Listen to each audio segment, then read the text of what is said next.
ভারতকে টি-20 বিশ্বকাপ জেতানো দ্রাবিড়কে ভারতরত্ন দেয়া হোক, দাবি গাভাস্কারের। গত শনিবার টি-20 বিশ্বকাপ জেতে ভারত। সেই দলের কোচ ছিলেন রাহুল দ্রাবিড়। তার হাত ধরেই বিশ্বকাপ জিতে নেয় ভারত, আর সেই কারণে দ্রাবিড়ের ভারতরত্ন সম্মান পাওয়া উচিত বলে মনে করেন সুনীল গাভাস্কার। 1983 সালে ভারত প্রথমবার বিশ্বকাপ জিতেছিল। সেই দলের সদস্য ছিলেন গাভাস্কার। তিনি জানেন একটি বিশ্বকাপ জয়ের জন্য কতটা পরিশ্রম করতে হয়।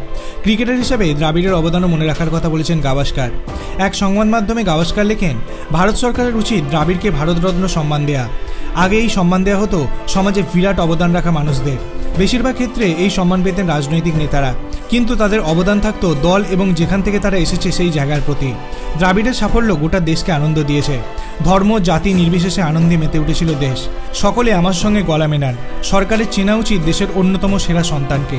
ভারতরত্ন রাহুল সদর দ্রাবিড়, শুনতে দারুণ লাগছে তাই না?